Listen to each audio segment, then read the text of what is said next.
लोकतंत्र के लिए दूसरा सबसे बड़ा खतरा वास्तविक नियंत्रण रेखा पर खड़ा। आगे बढ़ते हैं लद्दाख स्टैंड ऑफ की खबर की ओर। भारत ने चीन से साफ कह दिया है कि बात बनी तो ठीक, वरना एलएसी पर आर पार के लिए हम तैयार हैं। एलओसी से लेकर एलएसी तक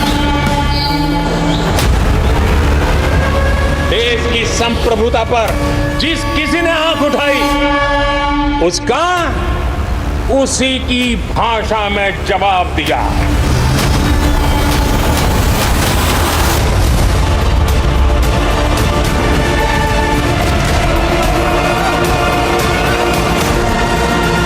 हमारे वीर जवान क्या कर सकते हैं, देश क्या कर सकता है, ये लद्दाख में दुनिया ने देख लिया। आपकी भुजाएं उन चट्टानों जैसी मजबूत है जो आपके इर्द गिर्द खड़ी।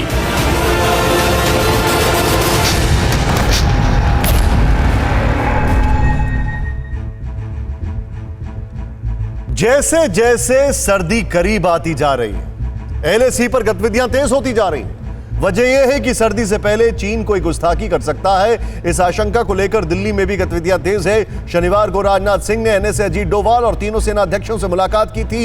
इस बीच चाइना स्टडी ग्रुप लगातार मीटिंग कर रहा है और अब चीफ ऑफ डिफेंस स्टाफ ने चीन को स्पष्ट चेतावनी दी है। चेतावनी यह कि अगर बातचीत से कोई नतीजा नहीं निकला तो हम सैन्य कार्रवाई के लिए तैयार हैं। भारत के प्रधानमंत्री नरेंद्र मोदी ने एक बार नहीं बल्कि बिना नाम लिए बार बार कहा है कि भारत का पड़ोसी देश चीन कोई भ्रम न पाले, क्योंकि भारत भी किसी भ्रम में नहीं है। और अब पूर्वी लद्दाख में जारी स्टैंड ऑफ पर भारत एक कदम और आगे बढ़ चुका है। भारत ने बीजिंग को साफ कर दिया है कि बात अगर बिना युद्ध बन जाए तो बेहतर है, वरना हिंदुस्तान हर हालात से निपटने के लिए तैयार है। भारत के chief of defence staff CDS general Bipin Rawat ने मीडिया को दिए इंटरव्यू में साफ शब्दों में कहा है, अगर चीन के साथ मिलिट्री और राजनयिक स्तर पर बातचीत का कोई नतीजा नहीं निकलता तो भारत की सेना सैन्य कार्रवाई के विकल्प का इस्तेमाल करने पर भी विचार कर सकती है। चाइना के साथ अगर हमारे सारे जो टॉक्स है, मिलिट्री लेवल के हो, डिप्लोमेटिक लेवल के हो और बाकी के सारे टॉक्स अगर फेल हो जाएं तो मिलिट्री ऑप्शन यही एक हमारे लिए रास्ता रह जाएगा। और मिलिट्री ऑप्शन लेने के लिए हमने 2 बार सोचना नहीं चाहिए, क्योंकि चाइना को भी बहुत कड़ा सबक सिखाना ये जरूरी है। 2017 में बिपिन रावत ही आर्मी चीफ थे जब भारत और चीन के बीच डोकलाम स्टैंड ऑफ हुआ था। तब चीन की सेना पीएलए के सामने भारतीय सेना 73 दिनों तक अड़ी रही थी और चीन को पीछे हटने पर मजबूर कर दिया था।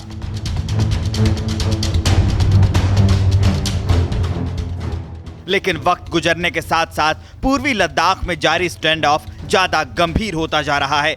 100 दिन से ज्यादा का वक्त हो चुका है जब से पूर्वी लद्दाख में गतिरोध जारी है। इसी बीच 15 जून को गलवान घाटी में हिंसक झड़प भी हो चुकी है, जिसमें भारत के 20 जवान शहीद हो गए, जबकि चीन ने अपने मारे गए सैनिकों की संख्या कभी जारी नहीं की। इसी बीच चीन के राष्ट्रपति शी जिनपिंग खुद को चीन की कम्युनिस्ट पार्टी के सर्वे सर्वा घोषित कर चुके हैं और जिस तरह से पीएलए ने एलएसी पर घेरा बना रखा है वो साफ बताता है कि रोज रोज की साजिश बीजिंग से रची जा रही है। चाइना ने एक नई पेशकश की है कि फिंगर एरिया में दोनों देशों की सेनाएं जो है इक्वी डिस्टेंट पीछे मूव करें। हिंदुस्तान ने साफ तौर पे इसको रिजेक्ट कर दिया है और कहा है किसी भी हालत में हिंदुस्तान की सेनाएं जो है पीछे नहीं हटेगी। ये चाइना की तरफ से एक हमको ट्रैप करने की कोशिश है और हिंदुस्तान ने साफ तौर पे इशारा दे दिया है कि हम किसी भी ट्रैप में नहीं फंसने वाले। भारत ने चीन से सटी 3488 किलोमीटर लंबी एलएसी पर पूरी तैयारी कर रखी है। पूर्वी लद्दाख से लेकर अरुणाचल प्रदेश तक जवानों को इस हिसाब से तैनात किया गया है कि अगर चीन सर्दियों में भी पीछे नहीं हटता तब भी भारतीय सेना एलएसी पर मौजूद रहेगी।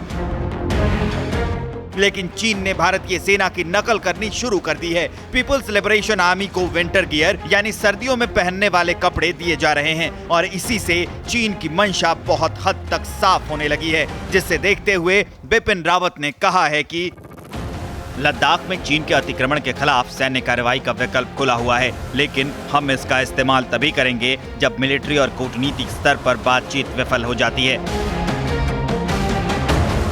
दरअसल भारतीय सेना को अक्साई चिन में चीन की सेना की हर नब्ज पता है और ये भी पता है कि चीन ने LAC के दूसरी तरफ कितनी सेना और कौन से हथियार जुटा रखे हैं। सैटेलाइट तस्वीरों पर भारत की पूरी नजर है। भारतीय वायुसेना ने नोट किया था कि चीन ने अपने J-20 स्टेल्थ फाइटर को होटान एयरबेस पर तैनात किया था ताकि पूर्वी लद्दाख में वो भारत पर दबाव बना सके। इसी बीच ये भी पता चला है कि चीन अपने J-20 स्टेल्थ फाइटर्स को किसी और ठिकाने पर भेज चुका है, लेकिन भारतीय वायुसेना अपनी गगन गर्जना से चीन को लगातार एहसास करा रही है कि तरीका चाहे जो भी हो, अंजाम डोकलाम जैसा ही होगा। चीन की सेना को पीछे हटना होगा, इंच इंच जमीन छोड़नी होगी और छोड़ना होगा अपना विस्तारवाद। परवाह देश की, सोमवार से शुक्रवार रात 10 बजे TV9 भारतवर्ष पर।